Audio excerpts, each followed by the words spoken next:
Hello and welcome back to the Ask an Introvert podcast. I'm your host, Jennifer Ho, and life coach for introverts. Today I'm sharing with you a bonus episode from the Side Hustle Club podcast, now known as the Thought Leader Club podcast. This episode was originally recorded in January 2023. It is Cheryl Lau, my good friend and coach, interviewing me on the dream life for introverts. I think it will be really interesting to compare this to episodes that I have created for Ask an Introvert and see how much I've grown and how some of my perspectives might have even changed.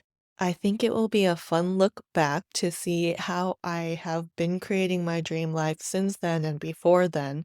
And highlights of this episode include how introverts are always told to fake it to make it and how squeezing ourselves into the extrovert box might not be the right way for us to approach it. There's also tips for content creation and business that are specific to introverts. I also share how I felt lonely when I first started my own business and how making introverted business owner friends seemed like such an uphill battle and how I overcame that. And I'll also share, well, past me in this episode is also sharing travel tips for introverts and general tips for energy management. Without further ado, here's the original episode, untouched by me. Let me know what you think of it. Hello and welcome to the Side Hustle Club podcast. My name is Cheryl Lau and my goal is to help side hustlers like yourself to sign clients on 0 to 2 hours a day by becoming known for your unique thought leadership, soft launching, and doing it on top of a full-time job. I believe in creating your own dream business and career, not the one that your parents expect of you. So here's the thing. When I quit law school back in 2018, my Asian parents were absolutely furious and very disappointed, and I completely understand where they were coming from. But since then, they have seen me put in the work to grow my side hustle into a now multiple six-figure coaching business, as well as paving out a career entirely on my own. And that is why I am so committed to helping fellow side hustlers to create profitable and impactful businesses while being able to make time for the other parts of their life that matter to them. And I'm just genuinely so excited to see what amazingness you're going to create in your own life and business. Sounds good? Awesome. Let's get to work. Hello, everyone, and welcome back to another episode of the Side Hustle Club podcast. Today, we are doing an in-person guest interview with Jennifer Ho, the life coach for introverts. I am so excited for this. We're going to talk about all things related to living the introvert dream life, traveling, tips for introvert entrepreneurs, and a lot of really fun conversations that we have not yet had on this podcast. So I'm super, super excited. So as usual, just like any other guest episode, let's do some introductions first. So Jennifer, could you please tell us a bit about who you are and what you do? Yeah, so I'm an introvert who's always trying to grow I'm trying to grow my comfort zone instead of growing outside of it. And my personal mission is to make the world more introverted. And I think first and foremost, that means empowering introverts to be ourselves, because only that way can we live the life that we want in a way that works for us. And as a life coach, I work with introverts to help them own their deepest desires and dream bigger by integrating skills like communicating and speaking up with confidence, setting and enforcing boundaries, managing and creating energy, making friends and finding your people, practicing self-respect and personal responsibility. And we do all of this with small, achievable steps. Awesome. So I want to first set the stage and talk about why we're even having Jennifer on the show. So a lot has been going on in Jennifer's life for the past 5 or so weeks. So let's just give the audience some context. So Jennifer, what's going on right now? Yeah, so right now, because this is in person, clearly I'm in Singapore with Cheryl, and I've been here and visiting a few other countries for the past 5 weeks. I'm actually based in Sacramento in the US, so I'm really far away from home.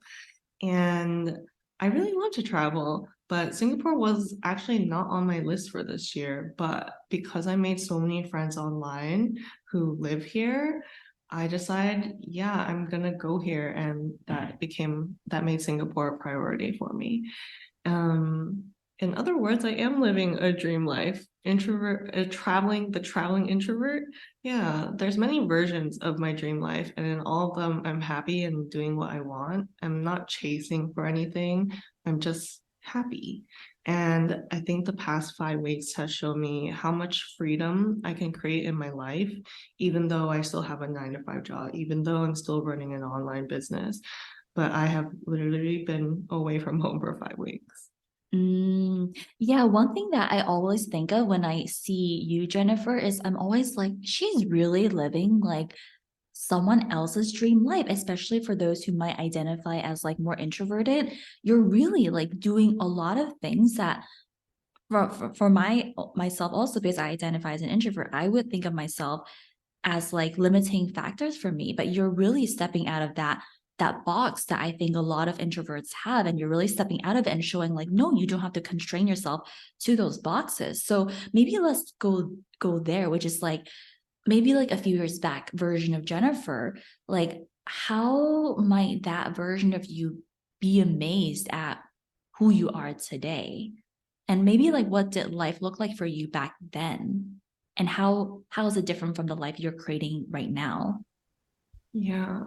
Okay, where do we start? I think like when it comes to the travel life, the first thing that comes to mind is like financially, how are you doing this? How are you making this possible? And to paint the picture of what past Jennifer was like, I used to have a monthly budget for dessert that was just $5. Um, in 2018, that's like an almond croissant and maybe a scoop of ice cream for the whole month.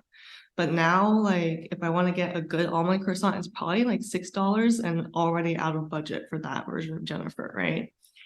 And I, so finances wise, like travel life seems like a luxury that I can achieve, and let alone take 5 weeks off from work. And um, finances aside, like personality, to this day, I really value my home environment. And I honestly haven't felt 100% relaxed in 5 weeks, but it's it's been a matter of, if I really want this, how am I going to do it in a way that works for me? And it has helped to have friends here. And so to me, my friends also feel like home.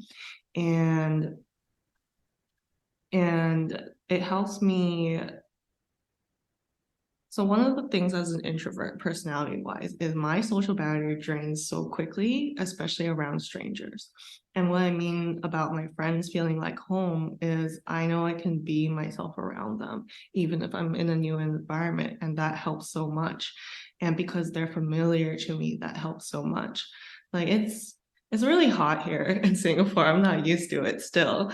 And I feel like my physical body is not comfortable, and I feel so frustrated.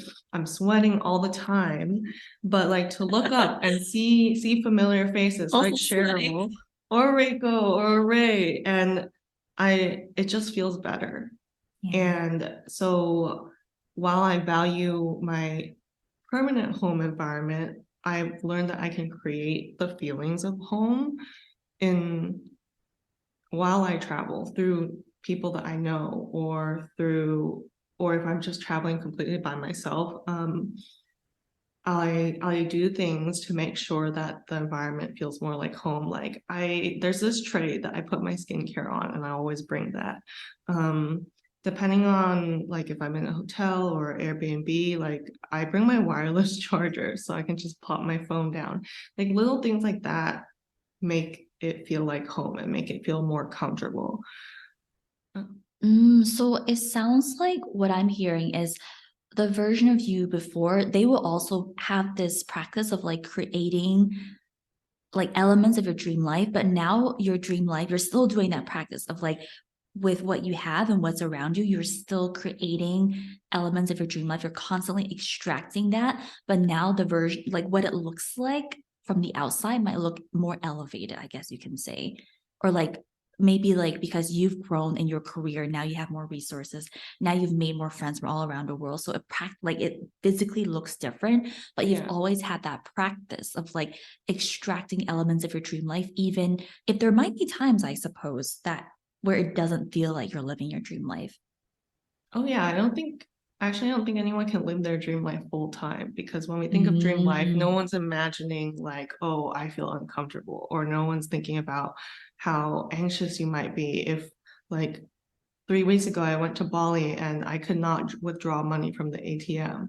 Like, being in Bali, dream life. The actual circumstances that I was facing, not a dream, right? But I know I'm resourceful, and I think if there's anything consistent about me, it would be that.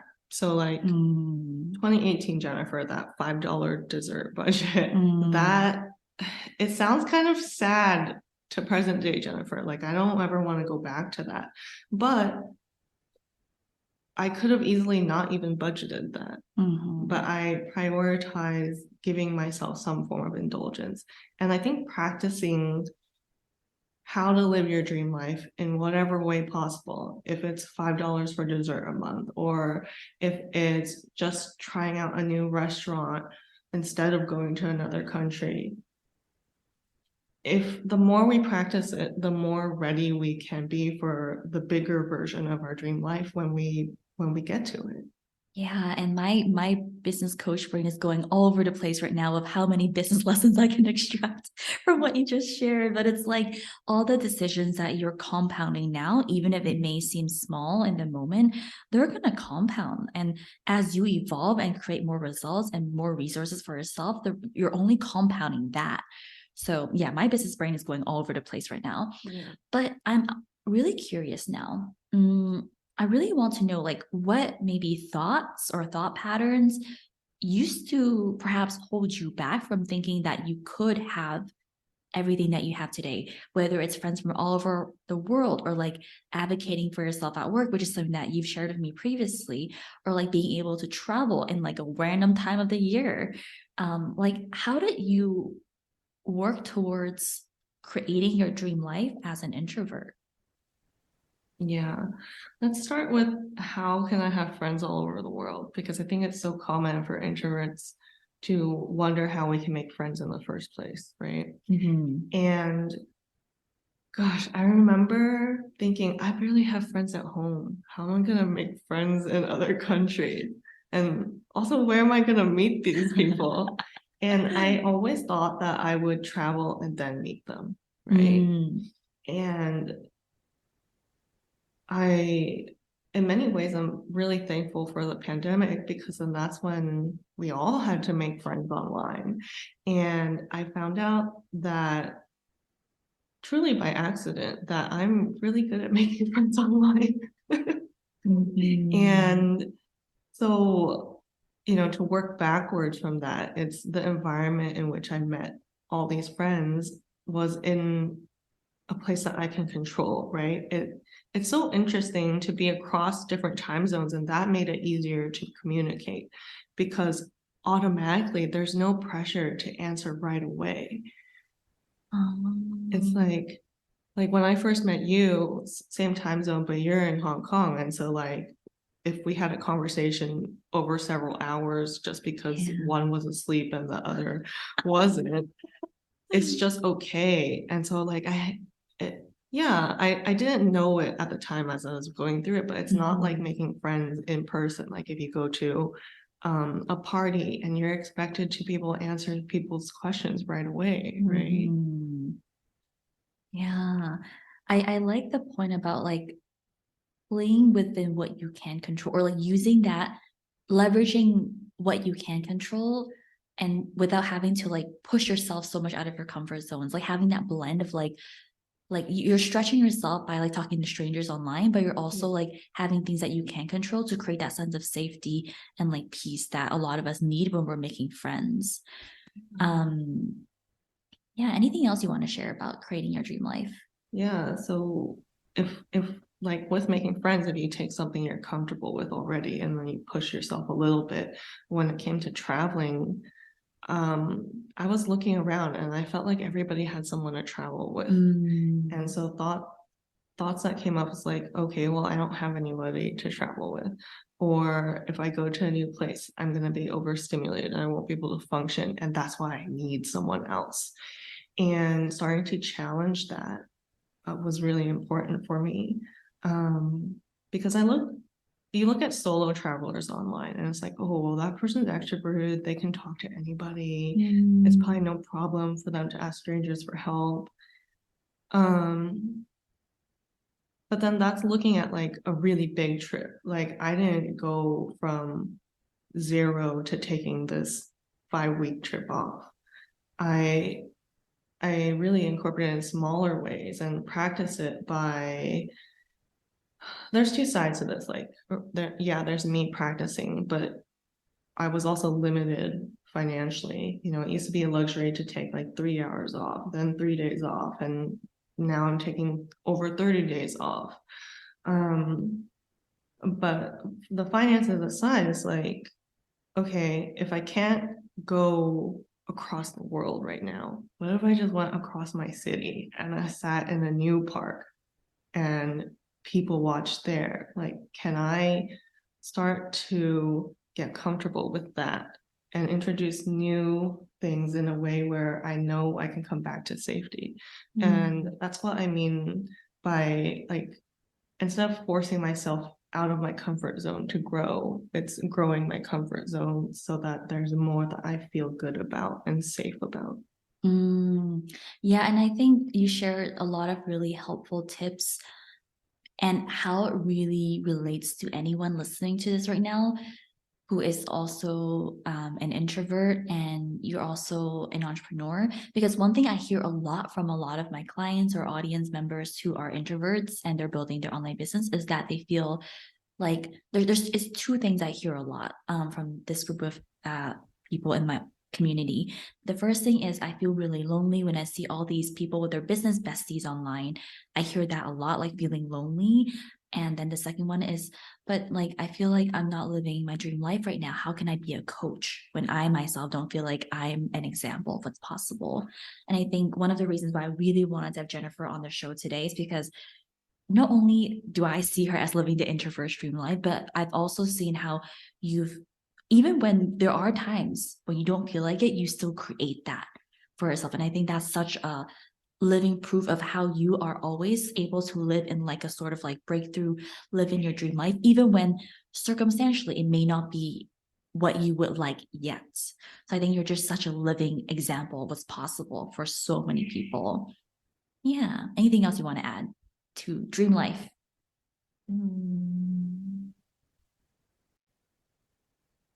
I think we're Cool. yeah. Okay.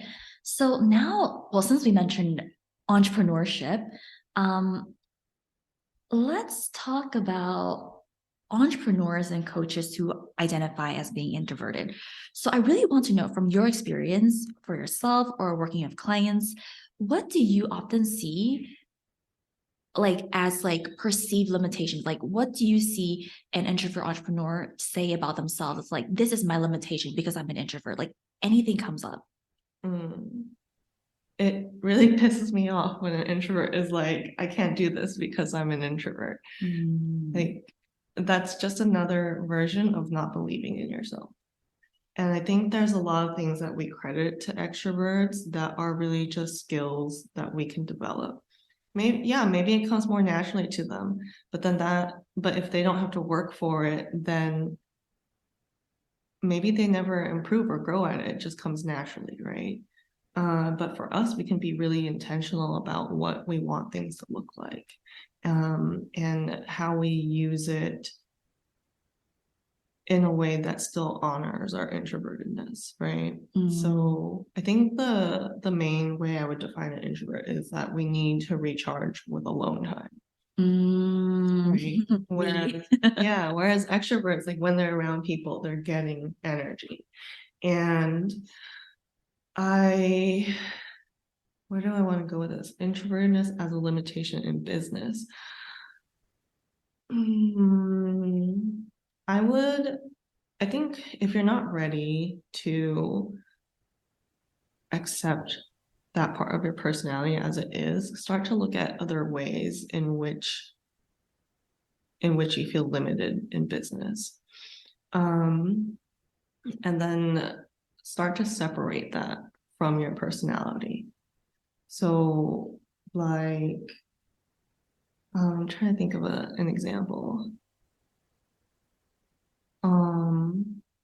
I think one of the things that we jump into, like we all start a business because we want to do things differently, right? And coaches start coaching businesses because we want to help people.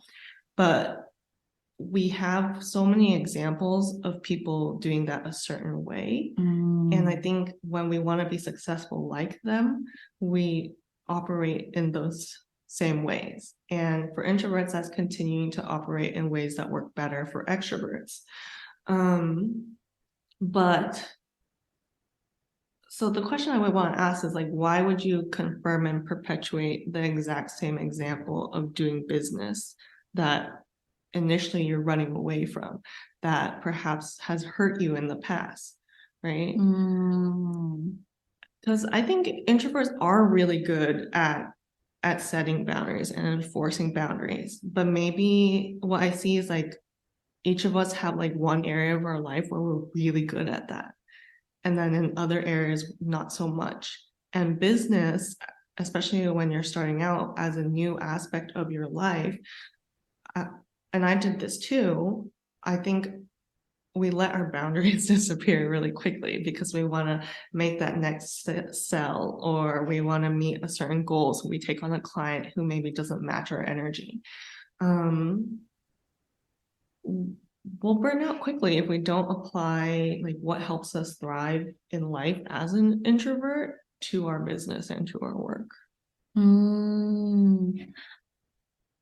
I can think of an example for myself where that happened for me, where I burned out because I was seeing, okay, so long story short, when I first started my business, well, before I started my business, I launched my first paid offer in March 2019. But for a few months prior to that, I was actually trying to build a YouTube channel. So around like November 2018 up until February 2019, for like 4 months, I was trying to build a YouTube channel before I launched my coaching business. And I jumped into that because I saw like people I admire who were more extroverted and naturally very skilled and talented on camera. I saw them just being very successful on YouTube. And I thought, I want to use YouTube as a vehicle to share my story. But at that time, I didn't know what my physical capacity was. And even a 5-minute YouTube video was very draining for me at the time. And I didn't realize that I needed to like I just wasn't paying attention to my literal social battery, even if it was just me talking to myself on the camera. So I think as a result, like just 4 months later, I couldn't do YouTube anymore.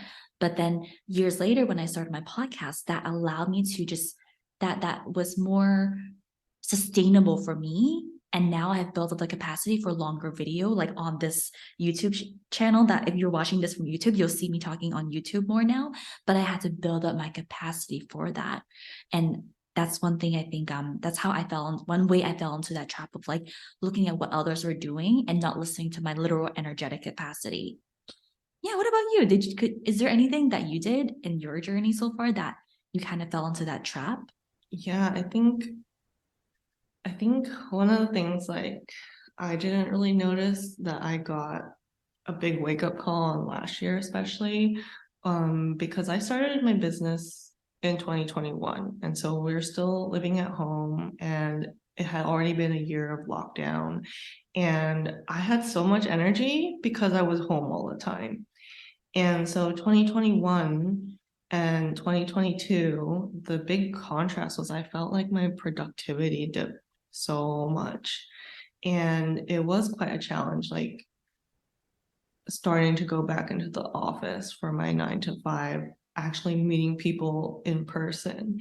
And I realized I had to cut back on a lot of things. Like I couldn't have my schedule as packed as I did in, well, just social events. I couldn't have as many as I did in 2021 because meeting on Zoom was, yeah, it took energy, but it was a different amount and different type of energy.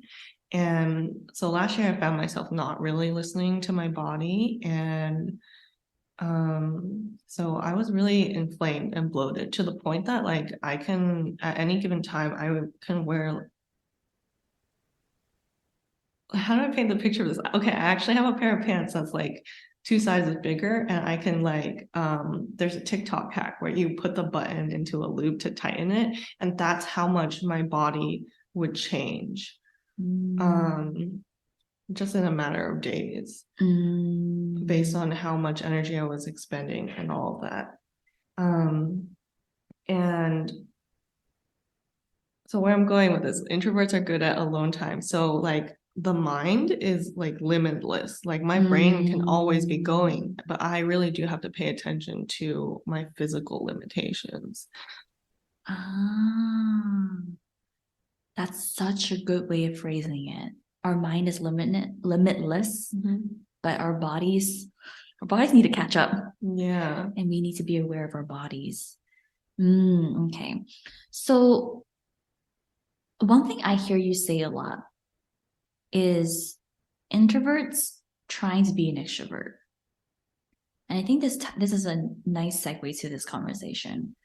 Because we're talking about like entrepreneurship and being aware of your body. So like, what happens when introverts try to be an extrovert? What happens? Tell us.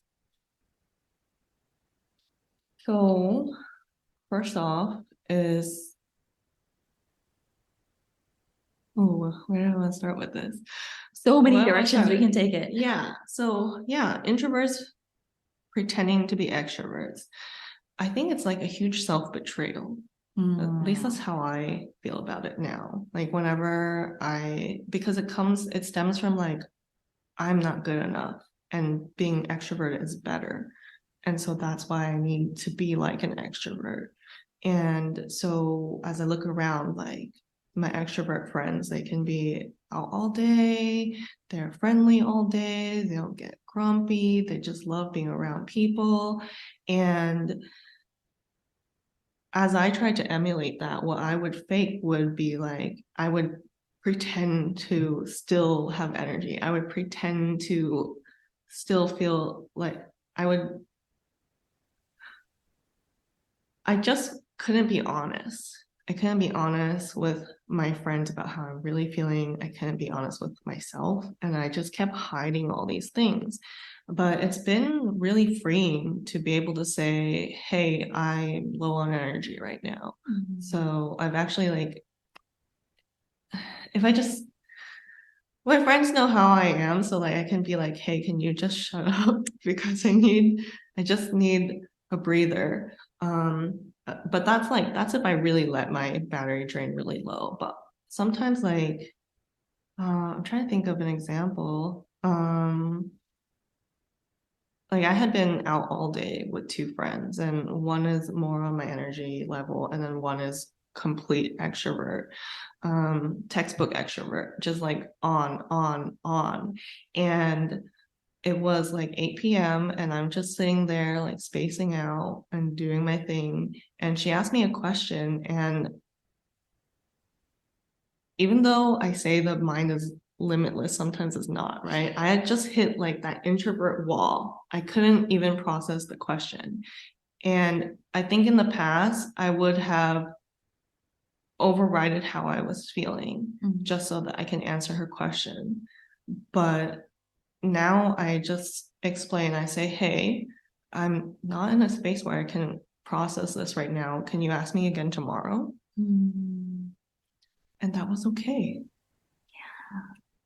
Now my brain is going to like, because what you shared is basically like knowing your capacity, knowing your body, knowing your energy, and a lot of energy management and even boundary setting in a sense.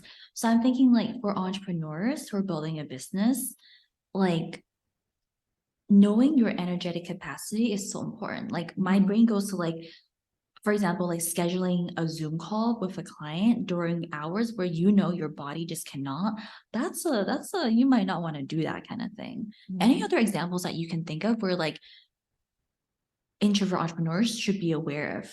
Like maybe like they think it's like and they think they should just be able to power through and they're blaming themselves, but like they should actually be more mindful of it moving forward. Anything comes to mind? Yeah, I think the first thing that comes to mind is like podcasting, right? So Cheryl is a podcast host. She has built up this skill over 3+ years now. Almost 3 years for podcasting. Okay. Almost, yeah. And so I'm working on starting mine, and I'm like, oh, how do I get to 30-minute episodes? And that was a huge block for me to even start. Like I was trying to script and I'm just sitting at the document. I'm like, how am I gonna write like 7 pages? Because I think like yours are like 10 or something. Yeah, And I'm like, I I speak slower than Cheryl. So I'm like, okay. So I'm like trying to make this work. I'm like, I'll cut it down to 7 pages. But then as I start, I realize I can't even talk by myself for more than 10 minutes. So what if I just start there? And it's giving ourselves permission to work with the capacity that we have, and then we can always build that up, right? Yeah, like if you pluck past Jennifer, like maybe 2018, 2019, and put her in this room, I think I would have already asked Cheryl to end this podcast recording. Yeah, has it been half an hour yet? I don't know. It's been 20 minutes plus for sure. Cool. Fun. Okay, let's keep going. Yes, energy management, mind management, and boundary setting. Sounds like something that you would definitely be coaching introvert entrepreneurs on, Jennifer. Okay. So since we talked about some specific examples that introvert entrepreneurs might grapple with, I think it would be fun if we can walk through an actual scenario. Like, how would you coach someone? Well, how would you coach them through it? Let's say like they're an entrepreneur and they identify as an introvert, and like let's say they're struggling with content marketing or showing up online. Like, what's a common block that you think comes up for them when it comes to content and marketing and just being on the internet? And how would you walk them through it or coach them or like give people some first steps to think about? Yeah, so I think first, your expectations of yourself matter a lot, right? So like a client may come to me and say, hey Jennifer, I'm really having issues producing a lot of content. It's been a challenge working from home full time, allocating space, managing my time and energy. And but like I want to do all of this because this work is an extension of myself. It's so important to me and I want to help people, but I'm tired of creating content, right? And so first I would ask them to tell me more about how content takes up their time and energy. And the client might say, well, you know, I'm trying to be on YouTube and I want to repurpose this for TikTok but then TikTok works differently from Instagram Reels and I'm getting like weird comments over here. And I would just let them share all of that, right? And then I would ask, where all this definitely sounds draining, but where has it been energizing? Yeah. And I ask that because like for me, if I just focus on checking the list off that I need to show up here and show up here and show up here, that is draining for me. And if I just keep doing more of that, it's going to drain me more, right? But what comes easy to me is like showing up on Instagram stories. That energizes me. So then I do that first. And when I get energy, then I decide what I'm going to do next. And it goes back to like doing things in small steps and taking it a bit at a time, right? And the thing about managing your energy is one, recognizing your capacity. but two, you can also create energy from the things that energize you. So how can you make it more fun? How can you do it your way? In that example, like, I know I made it up, but like another thing I noticed is like, oh, I'm paying attention to these comments or this comment. Do you have to do that? As another way I would challenge the client. So now I'm curious, like, what do you feel like based on like the people you worked with so far, like what are the common challenges that they actually struggle with, especially for those who may be building their own online brand or business? Like, do they actually say like, oh, I feel really drained by like content creation, or like what are the common things that your clients have said to you before? I think they actually end up saying, I don't actually want to do this. Mm-hmm. And then I want to find out why they think they need to do it in the first place. Right. And sometimes it's because they're like, well, you're introverted and you do it this way. I'm like, okay, let's find some more examples of other introverts. And then they're like, well, but everyone online is extrovert. I'm like, but you met me online and I'm not an extrovert. And I think we fall back into this trap of thinking like people who speak up well, people who are visible, that they're extroverts. So they're not us. So that means whatever they're doing is not for us. And even for myself, like as I get more comfortable being visible, I'm like, am I even an introvert anymore? But yeah, I am because I still need to recharge on my own. Yeah. I still have different capacity. The same things still drain me. Yeah. As opposed to like what energizes or drains an extrovert, right? And it's very common to see clients buy back into the ideas that like speaking well or being visible or showing up online is an extroverted thing. And when we think like that, basically when we think like that, but while identifying as an introvert, we're basically taking those things and putting in a box that we can't even access. Okay. So it sounds like, from what I understand, is that a lot of the work that you do, especially for your clients who are building their own thing online and building a business, you really help them figure out like how do you manage your energy so that you can create the results you want, whether that's more visibility, more moving towards like growing your business, hitting certain goals. But you really, the process you walk them through is a lot, and through life coaching, because I know you're a life coach for introverts. So the process that you really focus on is energy management and maybe even like a lot of like mindset coaching. Yes. Is that correct? Okay. Got it. That's so interesting because like for me, I focus a lot more on the mind management. So it's so interesting to hear your style of coaching, which is more energy management, or at least a blend, it sounds like. Yeah. Okay. It's a blend because I mean mind drama takes up energy too. It takes so much energy. Yes. So fascinating. Oh my gosh, I never knew that about you. Because like for anyone who has worked with me before, you will know I'm a lot more mindset focused. So it's always so fascinating to me to hear someone who has like more of a blend or leans more towards energy. Like for example, like specifically working with people who are introverts. Cool. Okay, awesome. So now what I want to talk about now. I'm just going to look through my Google Doc here, have notes. Because earlier we talked about loneliness. Loneliness. Let's talk about that. So a common thing I hear from people is like, I see all these people with their business besties online, but I don't have anyone like that. What would you say to someone who might be going through that? Well, let's talk about mindset coaching a bit, right? So like your thought creates your feeling, right? And the thought that I don't have anyone like that, or that's the part that makes you feel lonely, right? And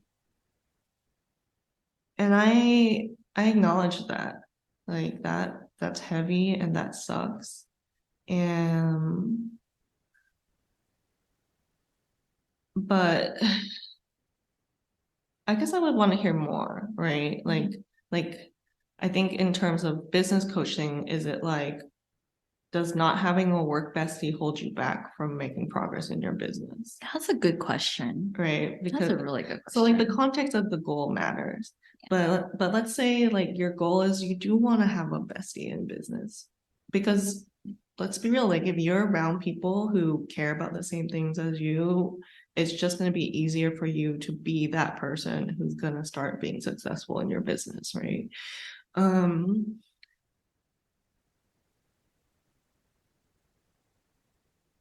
So that's saying you do actually want a business bestie. How does this person look like, sound like? Is there someone,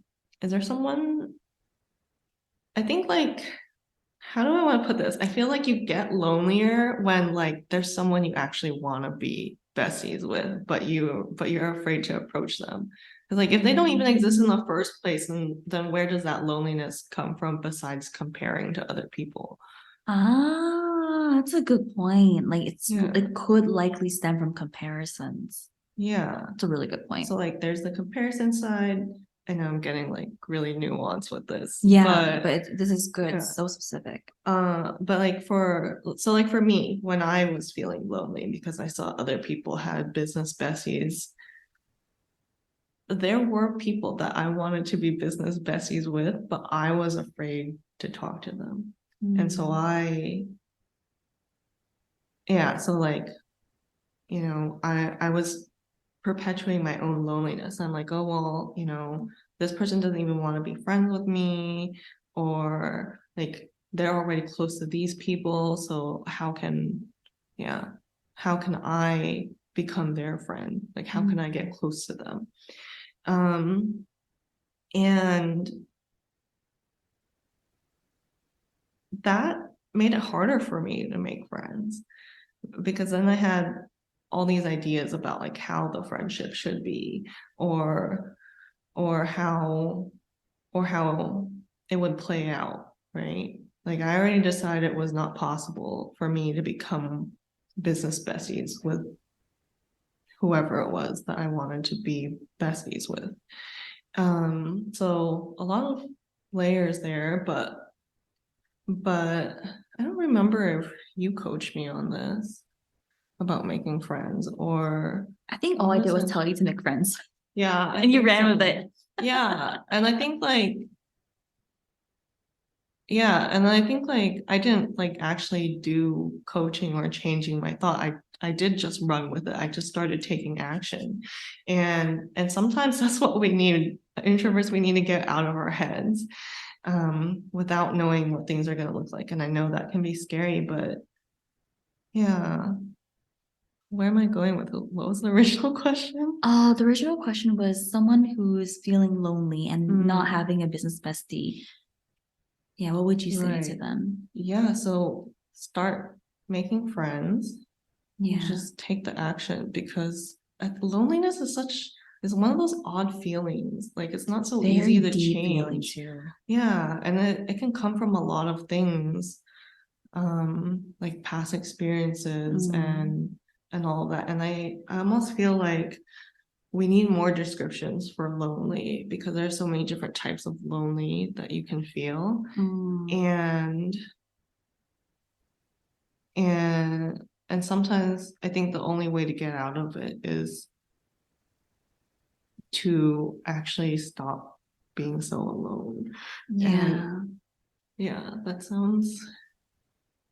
Yeah. So what I'm kind of like summarizing in my head now is like one, like identify like, is it because of comparisons?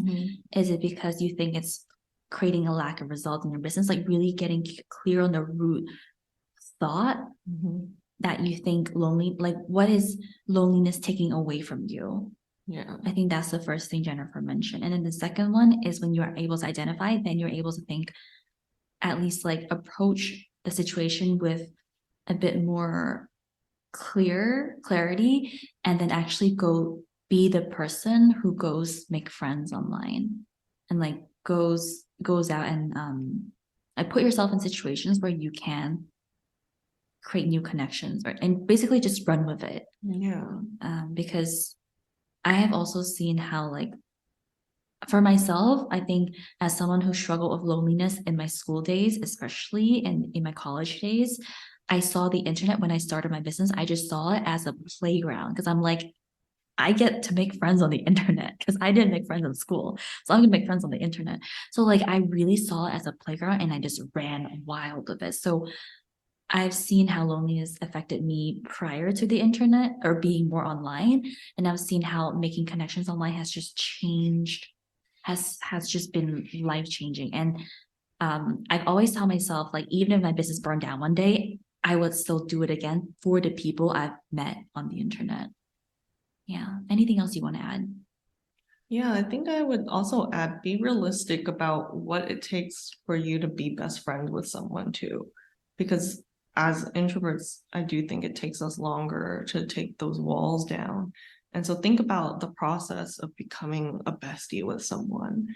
And if you want to get practical, there are steps that you take. Like you probably have to open up first. You probably have to reach out first and make that connection because especially in the realm of business, there's no extrovert who has time to adopt you. Yeah.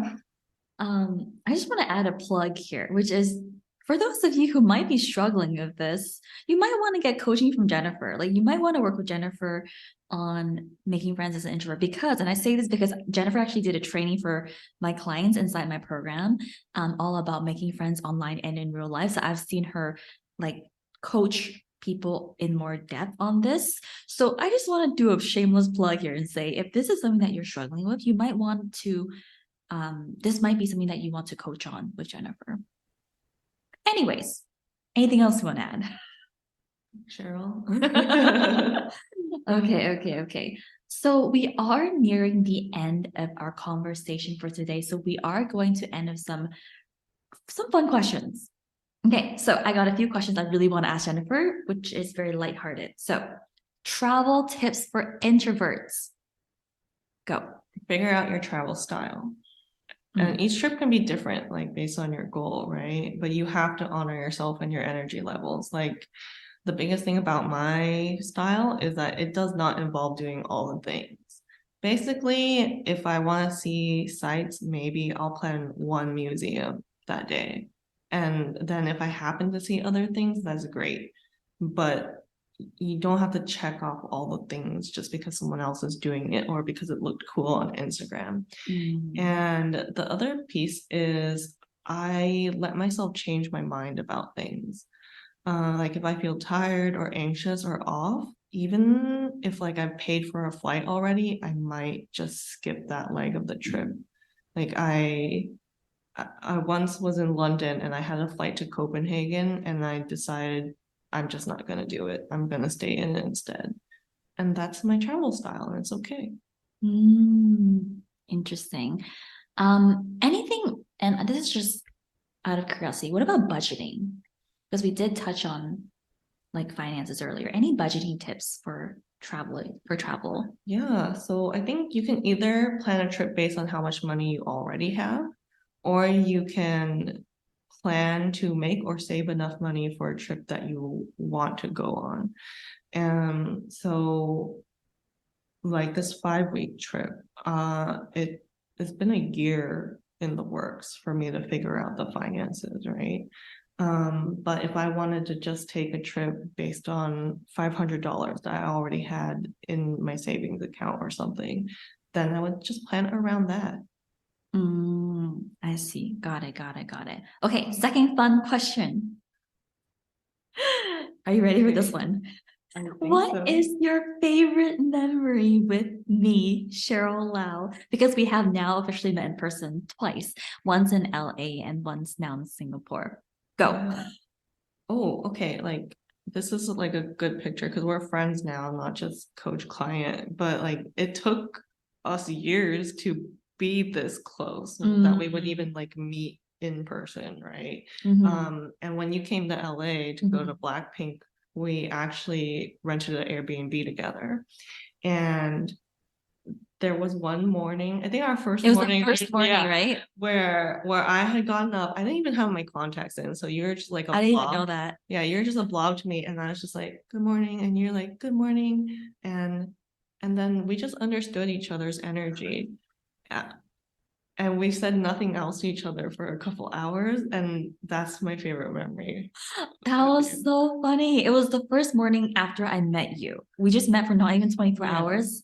And then like the next day, I see you like doing your thing, like yoga, making breakfast, and we just said hi, and that's it for the next few hours. And Yeah. that was fine. Like that was just how we coexisted. Yeah, because I'm very introverted in the morning. Do not talk to me in the morning. Yeah. I need my morning routine first. Then we can talk. Yeah, that's great. We just acknowledged each other, and that was okay. And I think like, and yeah, we're more similar energy levels, but if you make friends with people who have different energy levels than you, it's okay to communicate that and tell them that you need a quiet morning, or maybe you need quiet nights. What works for you, if you know it, then you can communicate it. Awesome. Alrighty. So we are now officially at the end of our conversation for today. So first, Jennifer, thank you for being here. I'm delighted that we could do this in person. It's been a while since because you were on the show on episode 66. Everyone, was it 66 or 68? I think 66. Oh, that was a year ago. I think it was one of the 60s episodes. So that was like a year ago. Yeah. And now you're here in person again. So like I'm just delighted and thrilled to do this. So for the peoples, where can people find you and how can people work with you? So you can find me at by Jennifer Ho on Instagram. That's by as in BY and Jennifer with 2 N's. Should I just spell out the whole thing? Yeah, It's you can spell it out. It's at BYJENNIFERHO. And that's on Instagram where I'm most active. You can find me on other places, but I don't promise to show up there. And then byjenniferho.com is my website where you'll find my signature program called Take Root. It's about introverts taking root into themselves before they think about how they show up in the world. You'll also find Introvert Community, which is an events-based online community of introverts all over the world. And one of the events I host regularly is every 2 weeks we do a co-working where it's quiet on the Zoom. Yeah, but yeah, you can access everything at byjenniferho.com. And the podcast, when's the podcast coming? The podcast is coming in Q1 of 2023. It's called Ask an Introvert, and I'm excited for that. I love podcasts. Okay, cool. Thank you. All the links that Jennifer mentioned will be in the show notes below. Thank you everyone for tuning into this episode. I'm beaming right now. I'm so happy to do this. Jennifer, how was this? Before we wrap up, how was this? This was great. I think I need to reserve an annual slot on the podcast now. It's a tradition. Okay, fine. Done. Done. Okay. Thank you, Jennifer, for being here. I will see you next year, I guess, on this show. Yeah. Thank you everyone for tuning into this episode, and I'll see you in the next one. Bye everyone. If you enjoyed this episode, please feel free to leave a 5-star rating and review on either Apple iTunes or Spotify, or feel free to share this on your Instagram stories and tag me so that more people can hear about this show. And if you want to connect with me, you can find me at Cheryl Theory on Instagram, or you can find all the details of our coaching programs on the website at cheryltheory.com/program. Anyways, thank you so much for tuning in into this episode, and I will see you in the next one.